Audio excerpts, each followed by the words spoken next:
Wouldn't it be wonderful if we could teach the gullible to never be so comfortable with lies they eat like comfort food, to disregard the bogus claims and pseudoscientific claims? Can you imagine just how much indeed the world would change? No more political predators playing on the populace, but ilkas and plots to shift and kill metropolis.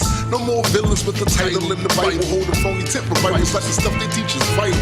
Imagine it was normal to have to prove a claim you make, and folks really feel ashamed expressing content that was fake. It's not to say we never make mistakes, it's just to say we go out of our way to show the evidence it takes. Remain skeptical while you travel the road, the reason stay strapped with logic and facts. That's what it is, yo. Keep reality intact to help the truth grow. Question every claim, especially the ones you believe in. Remain skeptical while you travel the road, the reason.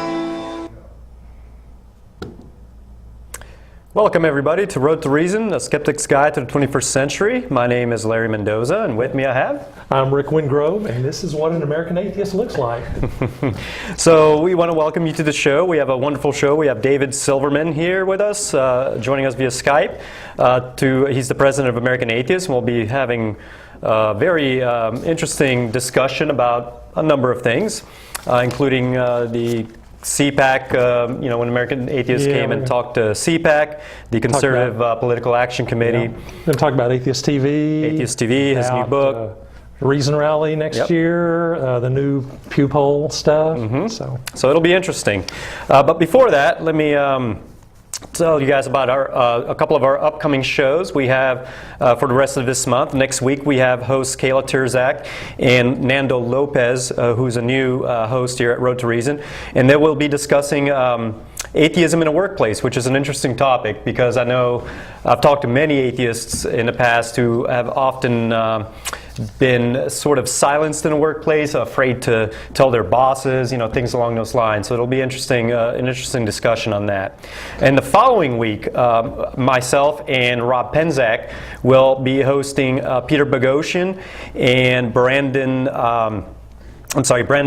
Brown, who are working on a new application for your phone called Atheist, which is a guide to help you with becoming a street epistemologist. So it'll be an interesting, it's based off of Peter Boghossian's book, A Manual for Creating Atheists, and it's an interesting, if you don't know anything about street epistemology, go online, Google it, and you'll find everything about it. It's really interesting. It's just a guide on how to win the debate on the street. Yeah, in a different kind of manner, and apparently it's got a lot of apologists kind of freaked out because it's not your usual counter apologetics. It's interesting, but you can wait for the show or go online and go and find out about that. Okay. All right. So before we get started, we got a couple of news items that I want to talk about. The first thing, I don't know if our viewers have ever heard of the John Templeton Foundation. The John Templeton Foundation is basically an organization, a philanthropic organization that has an endowment of, I think, about $1.5 billion, whose mission is to convince the public or fund research, a scientific, quote-unquote, research to try to prove the existence of God. They use kind of a PR tactic they're sort of accommodationist. They're trying to find sort of this kind of melding of science and religion, and it sounds really positive, but their real mission is very... they're trying to blur the line. They're trying to say that religion and science are compatible, but they could not be less compatible. They are antithetical. Right. If anything. And, a lot of atheists know what they're up to. And one of a scientist and an atheist by the name of Jerry Coyne has some interesting things to say about the Templeton Foundation. And let me read a quote that he gave here recently in his blog, Why Evolution is True. And I urge all our viewers to check out that blog. But basically he says, if you see conferences, literature, or talks in the U.S. designed to show that religion and science are compatible, it is likely that the Templeton Foundation is behind them. With a $1.5 billion endowment, Templeton is able to find plenty of academics and, sadly enough, even scientists to fulfill its mission to show that science gives evidence for God. That mission is why Sir John Templeton set up the foundation in 1987, and it continues its work by not only promoting accommodation between science and religion, but by co-opting scientists into its stable by funding pure science. Now the problem is that scientists right now are having a hard time finding research. The NIH has dried up, especially in this environment with Congress the way it is. They are shunning science left and right, and so that's kind of to be expected when you put a creationist on the head of the science committee. Well, yeah, it's also a problem. So what's happening is, these scientists unfortunately are hungry for money, and the Templeton Foundation is trying to sell a bunch of stuff to them in order to give them money. So the research sometimes can be a little tainted in their way. Yeah. Anyways, Jerry Coyne's got a new book coming out called Faith versus Fact. And in it, he tries to expose the Templeton Foundation, its accommodationist approach to science and religion. So I urge everyone to go to his blog, whyevolutionisttrue.com, and to find out more about the Templeton Foundation and Jerry Coyne's new book. Okay. So, Rick, there's another piece of news you want to talk about? Which one was that? The Pew Research? Well, we'll get into this more later, but the short version is we're winning. So yeah, more nuns all the time. We're having an effect. So, and we'll delve into that more with Dave. With Dave Silverman, right? And just a short, the new Pew polls show that the nuns, the people without religion, atheists, agnostics, and so forth, are now reaching about the 25% mark of the population. And way more for millennials too. Yeah. So we'll talk more about that. Which is really the good news. Right. So, moving on to our next segment. Rick, is there a joke of the week this week? The joke of the week, the atheist joke of the week, is not so much a joke as a person, our returning champ, Pat Robertson, who this week claimed that used clothing harbors demon spirits or something. And I just assume that includes the stuff you buy at the Salvation Army store. Too. Right. So... you can't make this stuff up. I mean, Pat Robertson's a steady source of this stuff. So yeah. But if I may say, sure. There's also an honorable mention this week, and that's John Hagee. John Hagee. Who's using apparently astrology or numerology or some crap to say that blood moons are a sign that the world will end, that the end times will be here in 2015. And I want to go on the record right now to predict that the world will not end in 2015. I'm standing on that. I'm out on a limb on that one. It will not end in 2015. Let's see who's right in a year. Let's see who's right. Yeah. So we got Pat Robertson, who's claiming that if you get donated clothes, they may be possessed by demons. So watch yourself when you go to the thrift stores in that kind of area, because so again, clearly, it's not technically a joke. Yeah. But it's but you can't make this stuff up. No. So. Anyways, all right. Moving on to our next segment, I want to talk about our atheist of the week. We try to pick out every week an atheist that's standing out, that's doing something that's interesting within the atheist community. And this week I want to mention the Director of Operations for the Richard Dawkins Foundation, Stephanie Guttormson.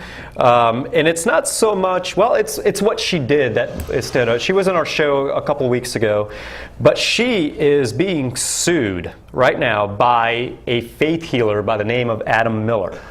If you know Stephanie and you've been keeping up with her blogs or her YouTube channel, especially and her Facebook page, what basically Stephanie did back in December of 2014, she decided to put out a video criticizing Adam Miller by using a video that he had created and kind of chopped it up piece by piece and criticized each segment.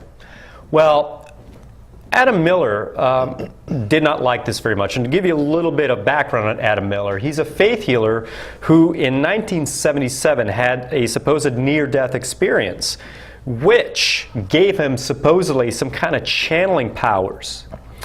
Did this involve gamma rays and lightning? Well, it involves, I'm not sure exactly what it involves. But he got superpowers. Okay. But he claims he doesn't have the power, but apparently he can connect the person with any deity, whether it's Jesus, Mary, or the Archangel, Michael, Buddha, whoever the case may be, and he allows the positive energy to go into your dark cellular structures to cure you of disease. Is it a quantum thing? No, who knows.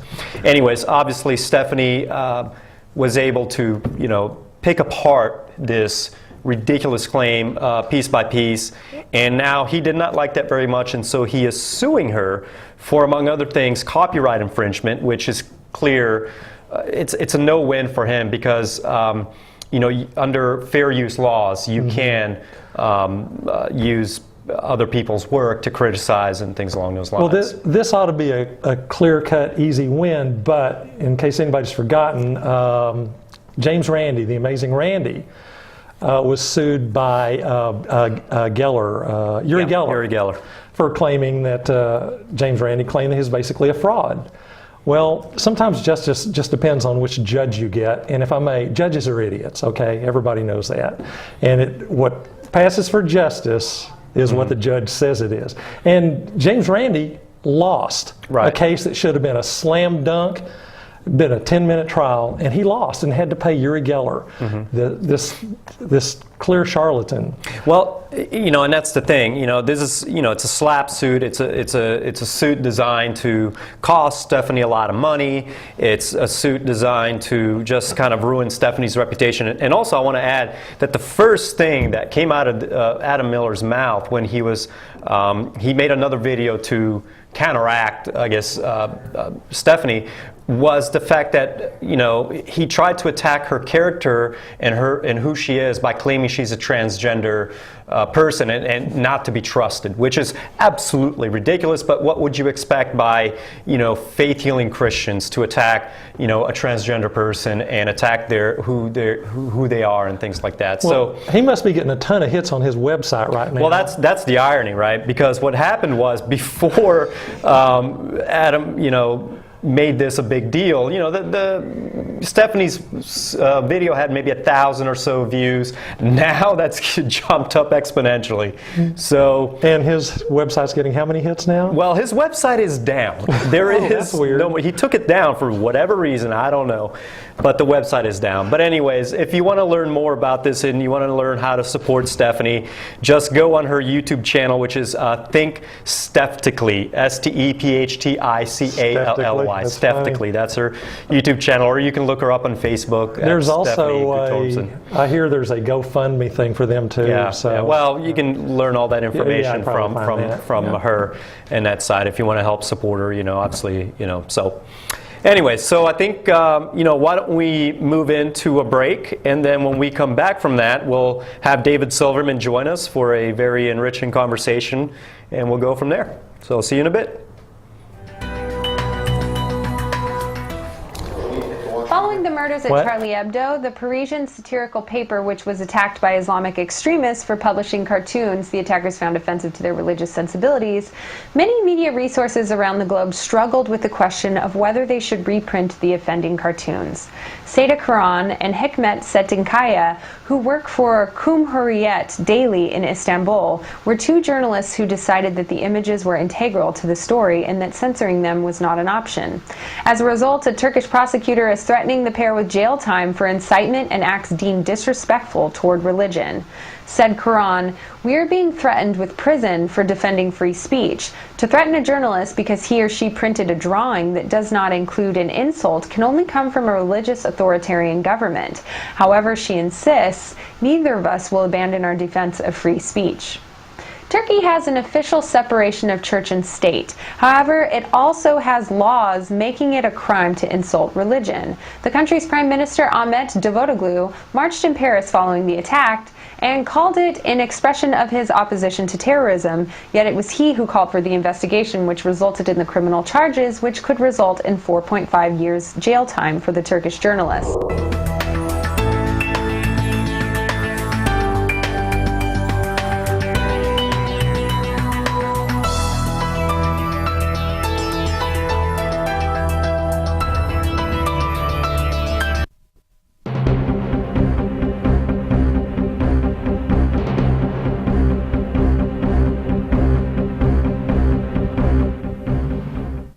One of the goals of an atheist community is to provide support for those who find themselves without faith in light of mounting evidence against unfounded beliefs. Organizations with this goal range from skeptic groups to humanist service meetups to support groups for those who may have lost a community through their deconversion. In response to this, Recovering from Religion, an organization that seeks to support those who have left their faith, has recently launched the Hotline Project. This is not a deconversion hotline. The motive behind the project is to support a growing population of people who have left their faith and need to construct their identities around a new, beautiful reality. If you want more information, you can visit the Recovering from Religion website at recoveringfromreligion.org.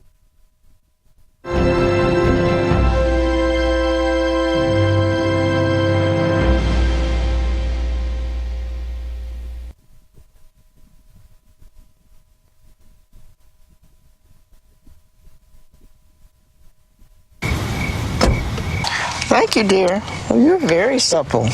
It's like I was at your age. Back then, I was a sex expert. Used to call me the buttered biscuit. I know about birth control, too. So you can ask me anything, baby. Bedsider.org has birth control information and a lot more. And it's... Have you had sex in this car yet? This is Richard Dawkins. Doing commercials is unfamiliar territory for me, but I'm inviting you to watch Road to Reason, a skeptic's guide to the 21st century, on Fairfax Public Access every Sunday. Each week the hosts tackle wishful thinking, religion, pseudoscience, and the harm they cause, with a combination of facts, humor, and community involvement. They challenge believers to defend their faith and give you, the skeptic, a voice. With live call-ins for viewers and streaming on the World Wide Web, there's never a dull moment. Don't wait. Look at them now on Facebook and YouTube, and remember to watch Road to Reason, a skeptic's guide to the 21st century, or there'll be hell to pay.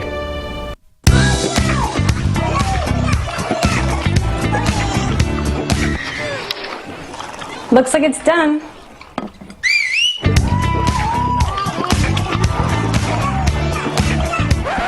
Don't let salmonella get funky with your chicken. On average, 1 in 6 Americans will get a foodborne illness this year. You can't see these microbes, but they might be there. So learn the right temperature to cook each type of meat. Keep your family safe at foodsafety.gov. Food safety. Okay. Welcome back to Road to Reason, a skeptic's guide to the 21st century. I'm Larry Mendoza, your host, and with me I have Rick Wingrove. So joining us now is David Silverman, the president of American Atheist. David, can you hear us? I can hear you. Thanks for having me on the show, Larry and Mike. Absolutely. Thanks for coming. Happy to have you. Yeah, this is great. First thing we might want to touch on is Atheist TV. Yeah. You got this ball rolling. There's now tell the story. Tell us about Atheist TV. Well, Atheist TV was born in a pajama party at an atheist convention, I believe at Des Moines, back in 2011. And since then, what we have done is we created this television network because there was no atheist television network in the world, as far as we know. And there are thousands of atheist, of Christian and Jewish and other religious networks. So we put one together, we put it up on the Roku platform, and it has been really successful. We stocked it with footage from not only old atheist viewpoint episodes, but the reason rally speeches, our conventions, and comedy shows from comedians. We've got shows from other organizations, the Richard Dawkins Foundations, the American Humanist Association. We put bloggers and vloggers up there. We put it up there so that people could see atheist content in their living room. And originally we were hoping for a terabyte a month of full. That's how you measure how much usage you're having on a Roku. It's draw, it's bandwidth draw. And we were expecting a terabyte a month of draw.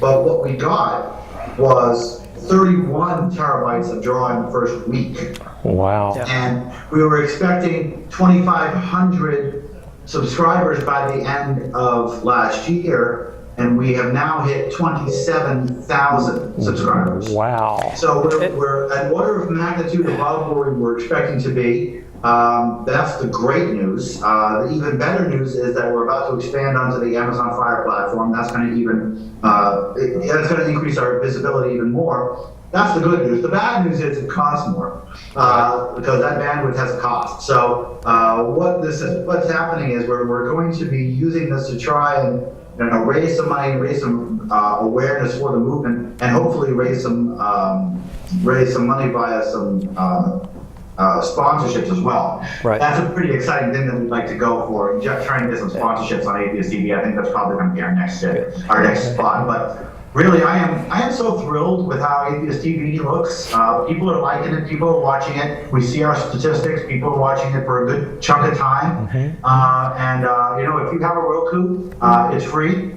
You can just go onto the Roku and just go on your channel search and search for Atheist, because how many channels will pop up? One. And you can also go to atheists.tv and watch it live. So basically, Atheist TV is two things. You can watch a live stream, and if you watch a live stream, you can watch it on the Roku or online for free. But if you want to watch video on demand, you need the Roku. You log on and you can watch anything you want anytime. And it's really great. I've been watching some old episodes of Richard Dawkins teaching children about science, and it's kind of interesting because he's got brown hair. Hey, Dave, can I stop you there for 1 minute? We just been told by the production for our producer to put on your headset because I think you're being very echoey getting a right now. real reverb or something. Sorry about that. Sorry to interrupt you. I can fix that. Yep. So, but anyway, so in disclosure, this program is also on Atheist TV now. Yes. Road to Reason also airs on Atheist TV. So if you guys have a Roku or if you want to go online, I highly recommend to check it out. It's a very interesting. There's Atheist Experiences on there, right? David, can you tell us some of the shows that are airing on Atheist TV? Nope, lost you. Lost you, Dave. Yep, there you are. There you are. Sorry about that. Okay. So Atheist Experience is on there, Atheist Viewpoint is on there. We've got a comedy special from Keith Jensen. There's just a tremendous amount. We have a lot of shows on there from the AHA as well as the Richard Dawkins Foundation. And the entire First Reason Rally is up there. Most of our conventions are up there. Other conventions are up there. And of course, Reason Rally 2's going to be up there eventually. But we're really happy with how it's working so far and with the selection of shows we put up there. Some of it is people talking about atheism. Some of it is science. Some of it is old stuff. We've got some Madeline Murray O'Hare footage up there for those of you who are interested in that. And that's kind of cool. We struggled to make it broad. We added in some comedy. We're going to put in more comedy as well. It's something that we're very proud of, not only as well as the existence of it, but the breadth of the content that's on there, especially on the video on demand. I'm really happy with it. Yeah, it's great. It was brilliant. We're happy to see it. So it's about time. Yeah. And you said that's on Roku. Yeah, on the Roku platform, coming soon to Amazon Fire. Amazon Fire. Do you know around when that's going to happen? I do not. Okay. It's coming soon. It's coming soon. Wonderful. So keep an eye out. We'll certainly let people know once this is on. We'll advertise it on our show as well because it'll be an interesting thing. All right. Wonderful. Okay. So that leads me into another project you've been working on, a book, correct? Yeah. Can you tell us for the rest of the episode if you'd like? Yeah. Well, we can talk about it for a little bit. So tell us about a book. Your book. Dave, excuse me. Headset's not working that well, so take that off again. All right, going back. Sorry about that. Headset off. We're having. It's breaking up. Okay. Should I put the other microphone on that? Yes. Sure. Yes, if you don't mind. Sorry about that. Well, the one back on the camera might have been better. What do we like? The camera? So. Mike? Yep, we cannot hear you now. Yeah, just go back to the camera, Mike. Yeah. There you go. You can hear me now? Yeah. Okay, so this is the only microphone I have. Okay, that's fine. Well, and that'll have to do. Okay. Yeah, I'm sorry about that. No. It was working fine earlier in the show, but anyways, let's talk about the book. So go ahead and give us a title and what it's about. And we should have a picture of the cover we could put up, by the way, too. So the title of the book is Fighting God, an Atheist Manifesto for a Religious World. And it's a firebrand atheist manifesto. It is not only talking about atheism, it's talking about why firebrand atheism is better than the accommodationistic approach. Why it's better, more effective, why it's better for the country, why it's better for the rest of the movement. And I'm getting back. And why it's so optimistic to be a firebrand. And the interesting thing that came out of this book, this has been a very interesting experience for me. Those of you who have been following me know that this book has been in progress. It's been a work in progress now for quite some time. And I've gone through 2 publishers with it. So I had this book, it was called I, Atheist, and it was half me, half David Silverman, and half firebrand atheism. And then I had that with a small press publisher. Then the publisher and I had a falling out, and I went to a large press publisher. So this is one book, and I've had the small press and the large press players. And while I have absolutely no animosity towards the small press person who is going to publish I Am Atheist, the book as it is now is a lot better. I am really happy with the way this book came out. It talks about statistics. I use a lot of data. There's a lot of quotes in there. And basically what I'm doing is I can show good data that suggests that firebrand atheism is helping the movement quantifiably, directly. It's helping the nice guys of the movement. It's helping the accommodationists. And I make the argument that it's actually the nice thing to do. That if you say to your friend who's religious, oh, it's okay, I respect your religious beliefs and you can respect mine and we can hug it out, that's not being nice. That's being selfish. The nice thing to do is to tell your friend, you know, I like you, you're a good person. There's this one part about you that I think is kind of silly, and no, I don't respect that part. And it's okay to say that. In fact, it's ethical to say that, because it's honest to say that. So I put together Fighting God to make the plea for atheists to be honest, for atheists to be truthful and tell the truth. And even if that truth is politically incorrect, even if it's not nice truth, tell it anyways, because the people who are listening deserve to hear it. They need to hear it. And if you care about them, you should care that they are giving their money to a church. You should care from an ethical perspective. Now, I'm not saying that we should go out and start knocking on doors. But what I am saying is that we have to come to terms with the fact that if we did go knocking on doors, if I went to my neighbor across the street and I knocked on their door at 8 o'clock in the morning on a Sunday, let's just take the stereotype. I walked in at 8 o'clock in the morning on a Sunday, I sat down with them, and I preached atheism to them. And I walked out a couple hours later, and I turned the entire family to atheism. A bunch of people in the atheist movement would say, oh, no, that's just like religion. But you can't get around the fact that good has been done there. You can't get around the fact that I've done these people a service. And we have to come to terms with that. People are so, oh, it looks so much like religion, we can't do that. What? Just because religion proselytizes doesn't mean we can't. Yeah. Just because religion does something doesn't mean we can't also do something. And religion is not the only thing that proselytizes. Greenpeace could be knocking on your door at 10 o'clock in the morning.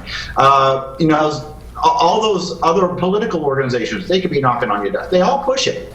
We don't.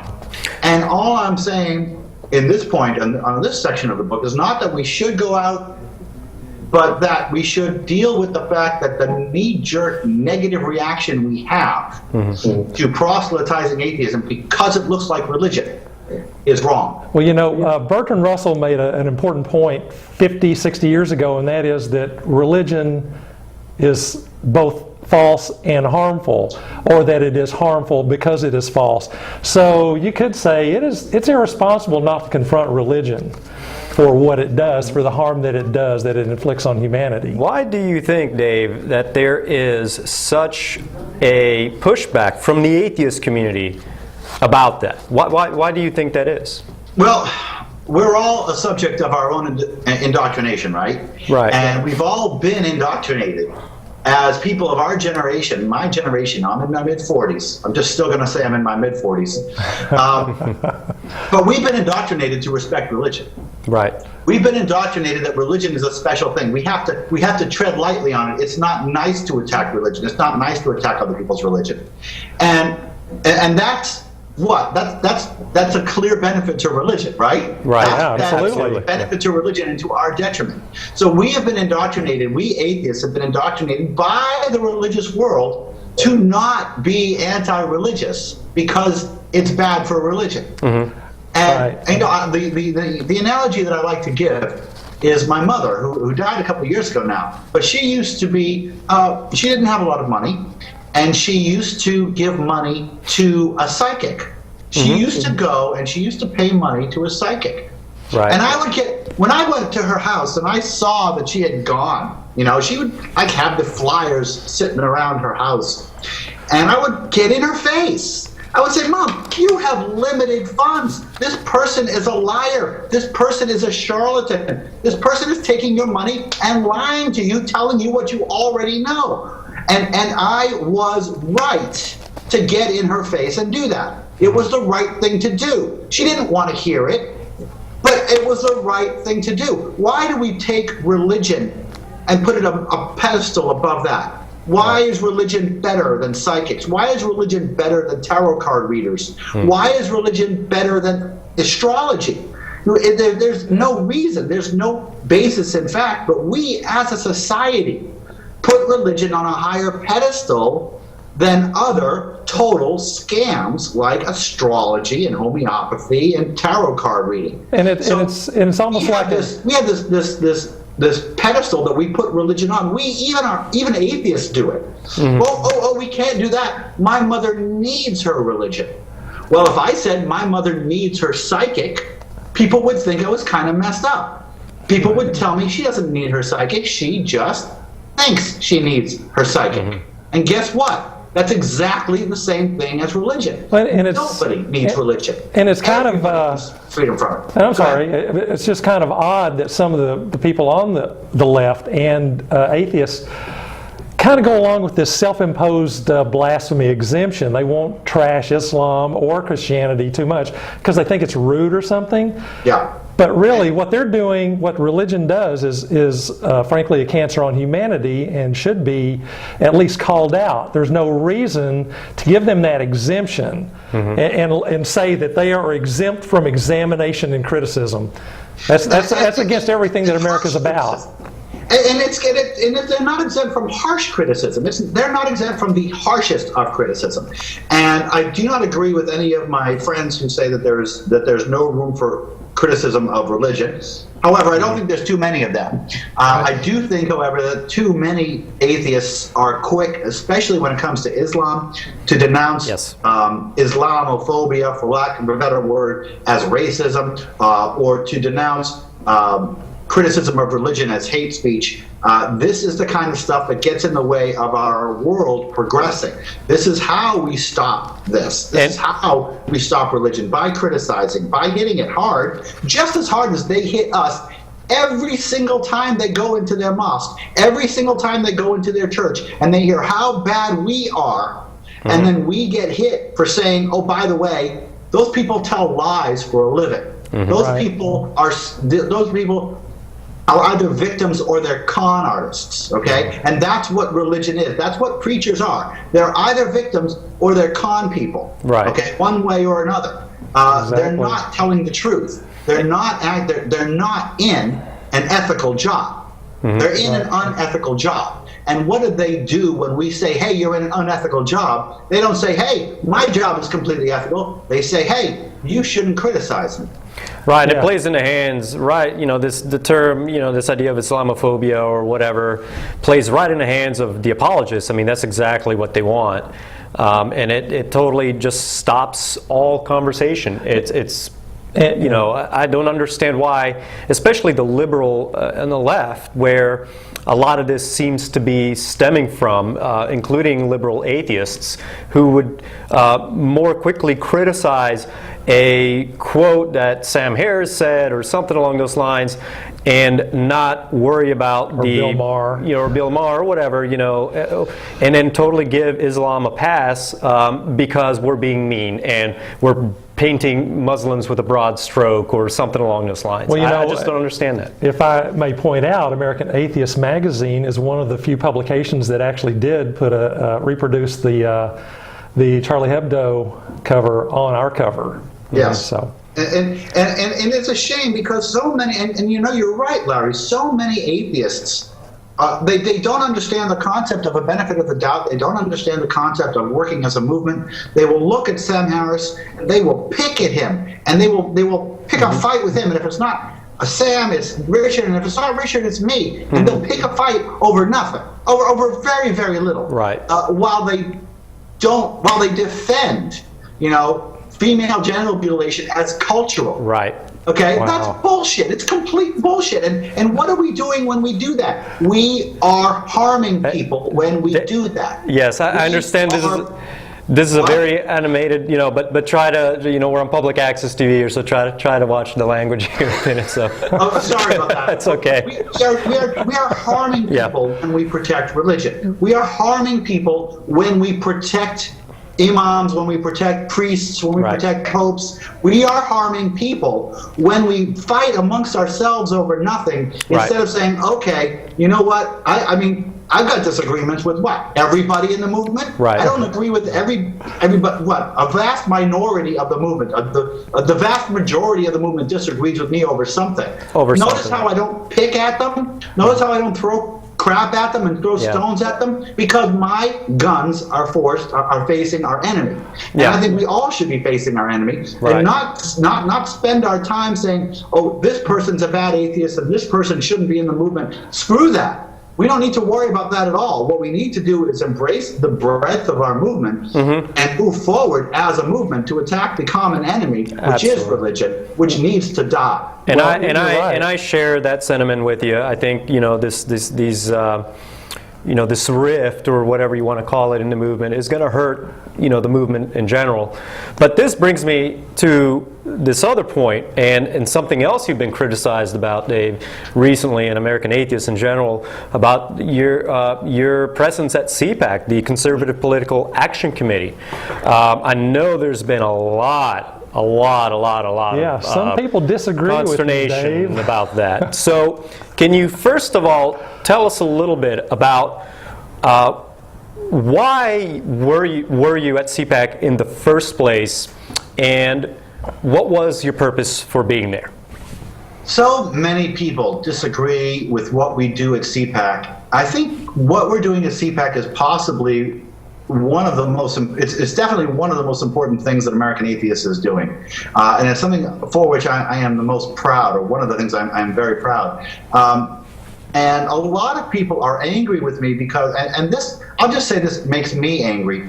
A lot of people are angry with us doing it, and the reason that they're angry is because they're ignoring what we say and then substituting in their own narrative for what we're doing, and then getting angry at us for their narrative. In other words, we say, well, we're going to CPAC to raise awareness of the fact there are atheists in conservatism, and that the conservative movement is losing out by pushing the atheists away by embracing a dogmatic Christianity. The so-called social conservatives are not conservatives at all. They're theocrats. And when conservatives adopt a theocratic position, they push away atheists by the tens of millions. And we're the fastest growing subgroup in all 50 states, religious demographic in all 50 states. And you know what? You conservatives can benefit yourselves by dismissing all the theocratic stuff and just coming in and being conservatives, worrying about small government and strong military and that kind of thing. And what we saw when we went there was, dozens and dozens and dozens, scores and scores and scores of atheists at CPAC, okay? Yep. Scores and scores of atheists at CPAC who were thrilled that we were there representing this because they are sick of it. And one of the things that we found at CPAC is that the management at CPAC and the attendees at CPAC are not the same people. The management at CPAC are fairly stereotypical old white people with old white Christian people, okay, who want it to be an old white Christian organization. But the younger folks are really tired of that. And they're sick of it, and they joke about it. They make fun of that. So you've got this situation where conservatism used to be secular, and now it's been consumed by Christianity.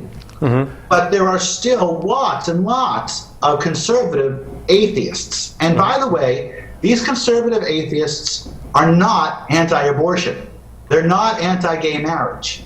They're not anti-death with dignity. Socially, they are liberal because the social platform isn't really conservative, it's theocratic.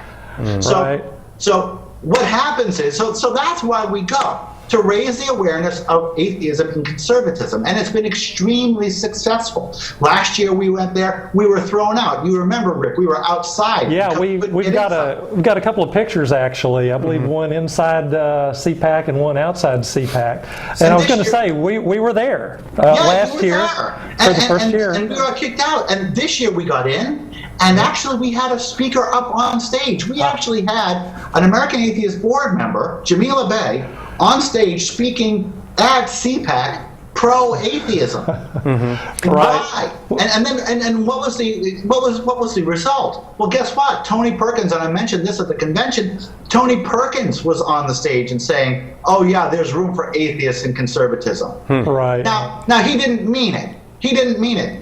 My point is, he had to say it. He felt he needed to say it. Because there were dozens and dozens, scores and scores of atheists wearing conservative atheist pins walking around CPAC. What is interesting? All of a sudden, there's visibility there. And the part that pisses me off, the part that ticks me off, is that so many people will say, okay, Dave is going to CPAC to recruit anti-abortion, anti-gay marriage, anti-death with dignity, conservative atheist buttheads to come in and sell memberships. That's the most asinine thing I've ever heard. Well, it is, and that's been the big charge, is that what are we going conservative now? Is American Atheist a conservative movement? And far from it, you know. This is about atheism. This is about atheism. This is about getting where we're not. This is about I mean, think about this on a big picture level here, okay? You've got conservatism, this behemoth conservatism, okay? And most of the conservatives belong to the Republican Party. Some don't. Some are libertarians. Some are Ayn Rands. But most of the conservatives belong to the Republican Party. And these people are all theocrats. But the young people, I'm sorry, let me make it clear. The leaders of the Republican movement are all theocrats. But the young people are not. The young people are not like that. The young atheists are not like that. The old people are dying out. The young people are becoming more and more populist. What if we could cause enough of an upsurge in atheism and conservatism to actually push Christianity out of the Republican platform? Well, it begs the question, why isn't separation of church and state a key conservative value? Like the Second Amendment. Why isn't the First Amendment even bigger for them? Money. Because there's money in religion. And we have to get rid of that. We have to wake up. We have to raise the awareness of the fact that there's a lot of hypocrisy and a lot of scamming going on in the Republican platform when we're talking about playing, you know, oh, we're all worried about the Second Amendment, but the First Amendment isn't really all that important. No. This is not something that we need to worry about. And what I said to them is, you know, when you limit your candidates to people who believe in a man in the sky, you've got people who are writing on their hands to remember 2 or 3 words. What would the Democrats do if Hillary Clinton wrote on her hand? You know, that would be the end of her career. Right. And Sarah Palin's a freaking spokesperson.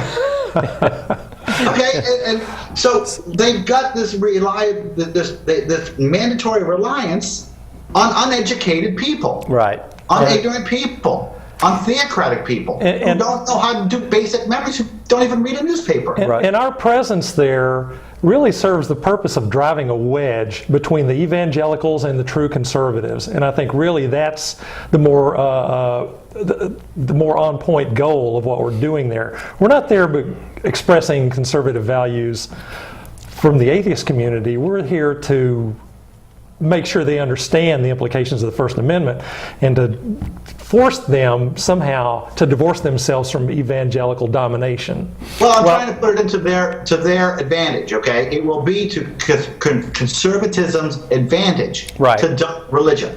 Well, what's interesting is, going off on that point, you know, the latest Pew poll that came out this past week, showing that the non-religious are increasing in numbers and the religious are decreasing in numbers. And I was listening to C-SPAN actually on my way here to the studio this morning, and they were talking about, well, that's bad for one political party.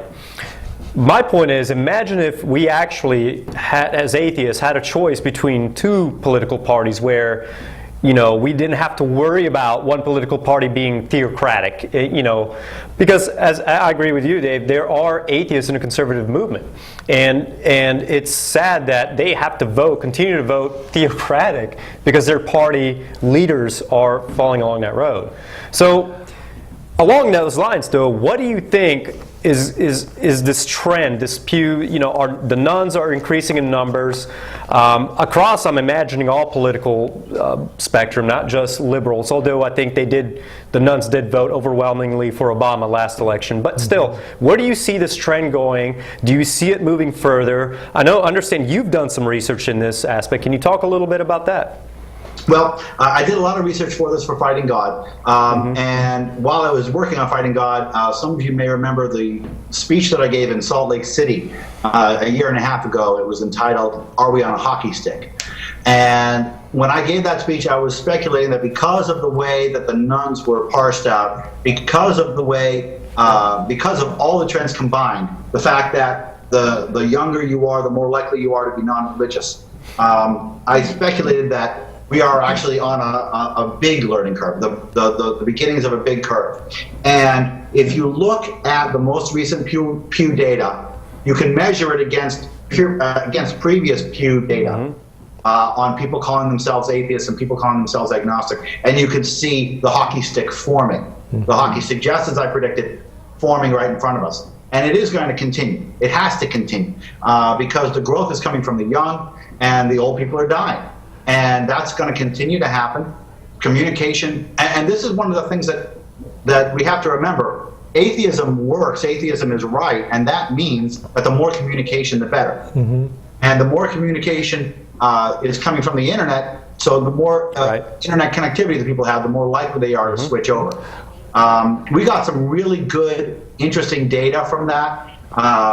We're looking at, now, a couple different things we got from this data, this Pew data. We got 30% of nuns have a component that say that religion is at least somewhat important to them. Okay. That's nuns, 30%. Now there's an old piece of data that says 60% of nuns actually believed in God.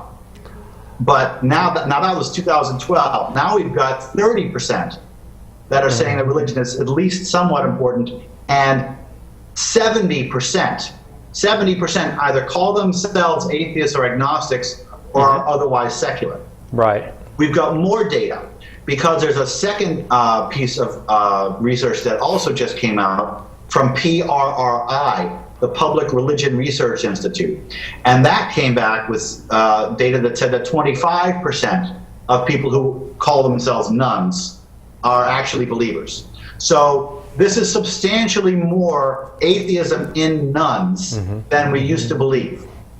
Right. So that's the first thing that we have to come up. It used to be, you know, going into this year, people were saying to me, oh, don't call nuns atheists because 2/3 of them are not atheists. This is no longer the case. We now have good, statistically valid, you know, backing two research studies that show that the number of nuns who are theistic are around 1/4 to less than a third, and those are defensible numbers. But these are also people, even if they're not atheists, these are people who are not going to church. These are people who are not tithing in churches. Definitely on our They're side. not on the rolls. Right, they're definitely on our side. They're definitely closer to us than they are to them. And the other thing that I want to make sure that people understand is that 2009, the Barna Group did a study on how many believers were in Christianity, how many Christians actually believed in God. So this is a quantitative data process, a quantitative data study that said that, okay, of people who call themselves Christians, how many actually believe in God? According to that study, again, Barna 2009, 22% of people identifying as Christians see God, and they say they believe in God, but they define God as a metaphor for love or humanity or the universe or something real. In other words, 22% of people who call themselves Christians are atheists. Right. They think God is a metaphor for something real. Well, look at me. I've got a Coke can. I'm going to call this Coke can God and say that I'm a believer in God. Well, we always say that by the time they get to calling everything God or I'm God or the totality of the universe equals God, they're done. They've totally redefined it away from traditional religion. Right, they're atheists. Yeah, we have exactly. To call that. These are closeted atheists, okay? And they are 22% of Christians, which is approximately equal to all of the atheists and nuns and seculars and agnostics and all combined, and all of it combined, it's doubled by the non-believing, self-identified Christians. So when I say, okay, nuns are atheists, let's work off the nuns, and people object to me by saying, well, a certain portion of the nuns aren't atheistic, they're right, but they're not including the fact that those people are much more than accounted for by the atheists who call themselves Christians and Jews. And then, as we well understand with the Clergy Project, a lot of the people sitting in those pews are absolutely atheists, and many of the preachers too are just straight up atheists, but just can't get. How many atheists are preaching religion to atheism? Exactly. So no matter which way we look at it, it looks like the trend is going to be going our way. It looks like times are changing for the better. Well, Larry, we're going to win this. Yeah, we're winning. This is not hard to see. This is very easy. All we have to do is keep pushing. All we have to do is keep communicating. All we have to do is tell the truth. Right. Be an outed atheist. Challenge the stereotypes. Challenge the acquiescence, the pedestal on which religion sits. Hit it. Peck at it at any opportunity, and we can kill religion in our lifetimes, or at least we can achieve atheist equality here in America. Marginalize the belief, certainly. And no matter, anybody that knows anything about statistics knows that the rate of change is just breathtaking, how fast these demographic shifts are occring. And they mean something. They mean we are winning. We're winning fast. We're seeing a real snowball effect going on. We're seeing a real live snowball effect, and it's coming from, okay, atheists are coming out. American Atheist is pushing atheism. We're getting on TV. We're putting up the billboards. We're getting people talking about it. And people actually, in time with that, start edging up and start calling themselves more atheists more often. Now, what does that do? Well, that makes atheism more visible, so more atheists come out. Exactly. And that creates another, so more atheists come out. So we've got this snowball effect that's been pushed by the movement, and now all we have to do is guide it up there. We're going to win this. We're going to win this within our lifetime. It's going to be awesome. Let's talk about another tactic. Let's talk about Reason Rally 2. Reason Rally coming up. The first one I thought was wonderful and successful. I thought it was the first time anything like that has ever happened. Tell us a little bit about Reason Rally 2. What's going on?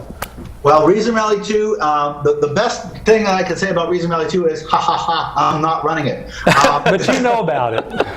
I am so excited that Reason Rally 2 is happening. It's going to be in the spring of 2016 in Washington, D.C.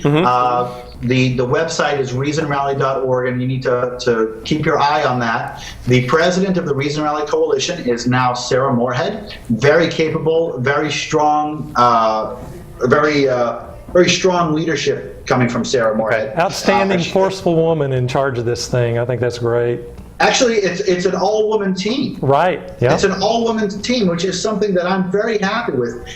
Between her and Liz and Jamila and Shannon, Jamila Bay, Shannon Nebo, and Liz Liddell. We've got a real powerful team of real leaders, and I'm chairing I'm chairing a committee. I report directly to Sarah, and I am thrilled with how she is leading this event. I think it's going to be fantastic. I think it's going to be better than the first. I'm looking forward to it being better than the first, and I hope everybody comes to Reason Rally 2. American Atheist is not going to have a convention in 2016 because I can announce that now. We're not going to have a convention in 2016 because we want to concentrate on Reason Rally 2 and the elections. So it's going to be a fantastic event. I hope everybody budgets their time and their money for Reason Rally 2 in the spring of 2016 in Washington, D.C., and keep your eyes out on it. I am thrilled to be part of it, and even more thrilled not to be running it. Do we have any or I guess if you can say any guests, any names already lined up? Or I'm not at liberty to answer that question. That's all got to come from Sarah. Gotcha. But we know, even the people I've talked to, a lot of people that missed the last Reason Rally will not miss this one. Yeah, you know what? If you missed the first one, that's a shame. But this is going to be, I personally think this one has the potential to be better because it's got because, there's no learning curve now, right? Right. We don't have to concentrate on making it happen. We can concentrate on making it great. And the first one, was very, very successful, but that was really a one-person, well, not a one-person, but it was difficult because there was a lot of work involved, a lot of finding things out.